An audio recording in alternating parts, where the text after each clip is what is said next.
اس کو انہوں نے آزاد کر دیا تھا. وہ غلام نہیں تھا ان کا, لیکن کاروبار ان کا سنبھالتا تھا. ان کے جتنے بھی غلام تھے سب اس میسرہ کے تابع دار تھے. عورت ہے, ہم بہت اچھی طرح سمجھتے ہیں کہ اگر ہمارے پاس جب مال اور بات سب کچھ ہو تو ہم کس چیز سے امپریس ہو سکتے, کیونکہ پیسہ تو پھر ہمیں امپریس نہیں کر سکتا نا. تو ایک دن حضرت بیوی خدیجہ بالا خانے میں تھی اپنے, تو انہوں نے دیکھا کہ حضور صلی اللہ علیہ وسلم چلے جا رہے ہیں اور جہاں جا رہے ہیں تو بادل چھاپ جا رہا ہے. اب یہ والی بات دیکھ کے وہ بڑی حیران ہے, یہ تو کتنی عجیب بات ہے کہ یہ کدھر جاتے ہیں, تو یہ ہم سے مختلف ہے, کیونکہ ہمارے خاندانوں میں بڑے سے بڑا کوئی دنیا میں آدمی اپنے پیسوں سے ایسا بادل خرید سکتا ہے جو ان کے اوپر سایہ کر کے چلے. یہ تو ایک ایسی چیز ہے جو بڑے سے بڑے دولت مند کو حیران کر دے گی. تو وہ انہوں نے یہ والی بات دیکھنے کے بعد انہوں نے کہا کہ ایسا کرو, اب میں اس آدمی کو قریب سے دیکھنا چاہتی ہوں. قریب سے کیسے دیکھوں, کیونکہ باہر تو سارے اپنے والے سامان تجارت لے کے ملک سے باہر جاتے ہیں, تو جو بھی نوکر ہے غلام ہے دور ہے, قریب سے کیسے دیکھیں. اس کے لیے انہوں نے یہ ترکیب نکالی کہ جو میری بکریاں ہیں نا میں اس سے چرواؤں گی. اب یہ روز صبح آئے میری بکریاں لے کے جائے اور شام کو چھوڑنا ہے, میں اس کو چیک کروں گی. اور اس طرح رسول اللہ صلی اللہ علیہ وسلم کو انہوں نے یہ بلایا اور کہا کہ میں اس کے قدم کی برکت دیکھنا چاہتی ہوں کہ یہ روزانہ میرے گھر میں آئے تو کیا کوئی برکت آتی ہے. اب آپ سمجھ رہی ہیں, آپ کو پیسے کو چیک کریں گے, یہ روحانی لوگوں کی برکتیں جو ہوتی ہیں. آپ بیوی خدیجہ نے چیکنگ شروع کی رسول اللہ صلی اللہ علیہ وسلم کی کہ ان کے آنے سے میرے گھر میں کچھ فرق پڑتا ہے. انہوں نے کیا کرا کہ کہا کہ یہ روز صبح خود آیا کریں, خود بکریاں میرے گھر سے نکالیں گے, خود لے کے جائیں گے, رات کو باندھنے آئیں گے. اس طرح میں ان کو دیکھوں گی کہ یہ کیسے, اور میں وہ دیکھوں گی کہ بادل آتے ہیں. سمجھے, یہ وہ چیزیں ہیں جو ہمیں معلوم ہوں گی تو ہمارے بچوں کو معلوم ہوں گی, اور اگر ہمیں یہ معلوم ہوں گی تو ہمیں یہ پتا ہوگا کہ یہ نبی جس کا دامن ہم نے پکڑا ہے وہ عام ہستی نہیں ہے. اور پھر ہمارے اندر یہ ایمان پیدا ہوگا کہ حشر والے دن بھی اسی ہستی نے یہ کہا کہ میں خدا سے تم کو اپنا امتی بنوا کے بچا لوں. تو ہم یہاں امتی بننے کی کوشش کریں, آگے وہ ہمیں اگر سنبھالنے کا وعدہ کریں تو زندگی آسان, موت آسان. تو بیوی خدیجہ نے جس کی 70 کنیزیں تھی اس نے کیا حضور میں دیکھا, یہ بھی تو بتاؤ. یہ ہماری کتابوں میں کہیں نہیں ہے, یہ ہماری جتنی یونیورسٹیز کی کتابیں ہیں, ہماری کالج کی کتابیں, ان میں یہ باتیں نہیں ہیں. لیکن یہ ساری باتیں توریت میں لکھی ہیں, یہ ساری باتیں زبور میں لکھی ہیں, یہ ساری باتیں انجیل میں لکھی ہیں.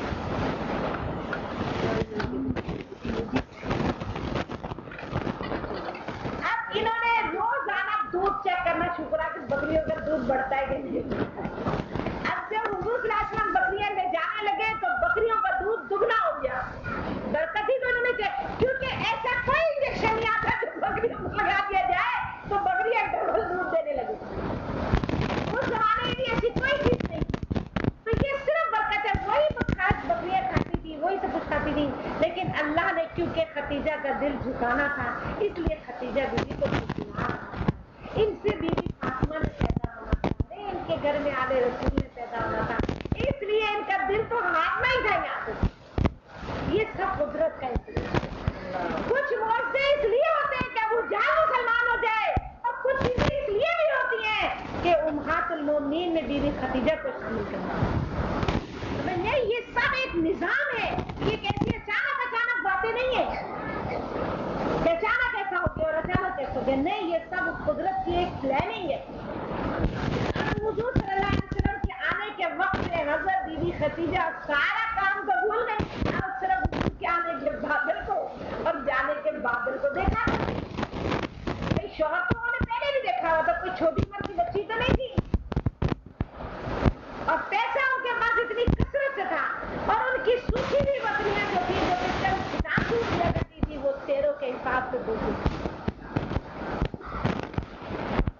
اور بچے بھی زیادہ پیدا ہونے لگے. جو بکریاں بچے نہیں دیتی تھی وہ بکریاں بچے دینے لگی. پہلے آئے تھے تو بکریاں اگر 50 تھی تو بڑھتے بڑھتے 100 200 ان ہفتوں میں اضافہ ان کے اندر ہونے لگتی. پر حضرت بیوی خدیجہ ہمیشہ سے اب حضور پہ نگاہ رکھنے لگی. انہوں نے کتنے سال اس پہ نہیں کیا یہ نہیں اس میں لکھا کہ انہوں نے کتنے سال حضور کو واچ کیا.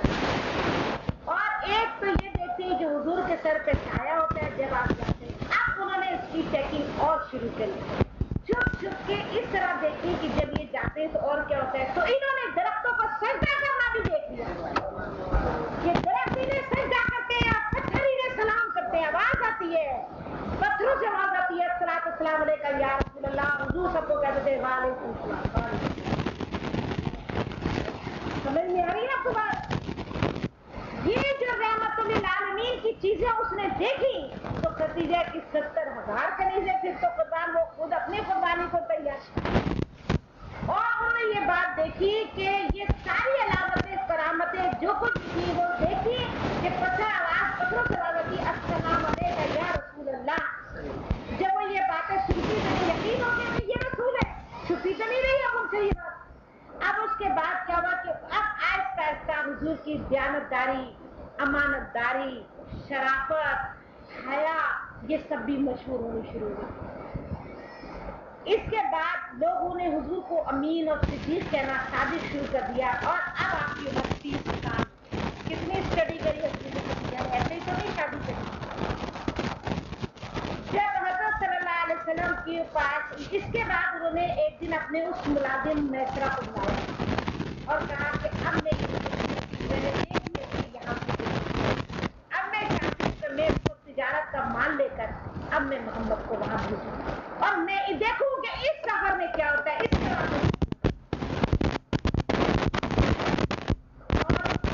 مال تجارت جو تھا وہ سارا لادا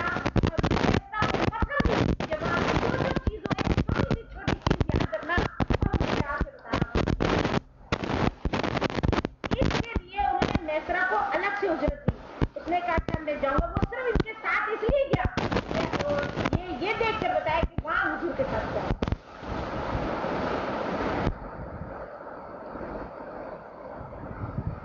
اب دیکھو حضور جانے لگے تو حضور کو حضرت خدیجہ نے اپنے شوہر کا بہترین لباس نکال کے دیا. کیا اس کا مطلب ہے فائنل فیصلہ تو ہو چکا تھا.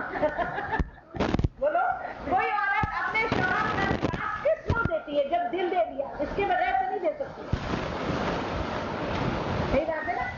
اللہ تعالیٰ سب کو اپنی حفاظت میں رکھے. اللہ نے کسی کو تکلیف نہ دکھائے. یہ بات تم اپنے اوپر رکھ کے سوچ لو. ہم کسی بھائی سے بہت ہی خوش ہو کر اپنے میاں کی کوئی چیز اس کو دیتے ہیں ورنہ اپنے میاں کی چیز چھپا کے رکھتے ہیں.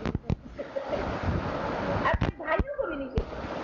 جیسے اگر فرض کرو اچانک اس کو اگر کہیں چاہ رہا ہے شادی میں کہ مجھے اس کی واسکٹ دے دو, بولے نہیں چلو چابی اس کے پاس. بہت ہی خوش ہوں گے تو کوئی بہن اپنے بھائی کو اپنے میاں کی واسکٹ پہنا کے بھیج دے کہ چل واپسی میں دے کے جا. نہیں دیتی ہے اپنے میاں.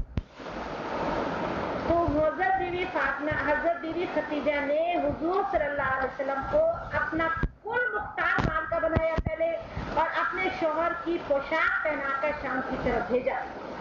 اور غلام میسرہ کو جو کہ احوال راہ میں کہا کہ جو گزرے وہ یاد رکھیو اور ایک بار برابر فرق لائے بغیر مجھے بتائیے کہ وہاں کیا ہوا. یعنی جیسے بس کرے تو ویڈیو کیسٹ بنواؤ کہ پوری کیسٹ بنا کے لانا, بول بھی اور حال بھی کہ میں دیکھ سکوں کہ کیا ہوا. اور مجھ کو آ کر بیان کیجو جو کام محمد امین کرنا چاہیں اس میں تم رکاوٹ نہ بننا. جو یہ کرنا چاہیں انہیں کرنے دینا. جو سوداگر ساتھ ہوئے نوکر چاکر حضرت خدیجہ کے تھے رسول خدا صلی اللہ علیہ وسلم کے ساتھ سب گئے. جب مکے سے باہر نکلے ابو سفیان کے قافلے کے قافلہ بھی جا رہا تھا ان کے ساتھ مل گئے. ابو سفیان حضرت رسول اللہ صلی اللہ علیہ وسلم کو دیکھ کر خوب ہنسے اور کہنے لگے خدیجہ بہت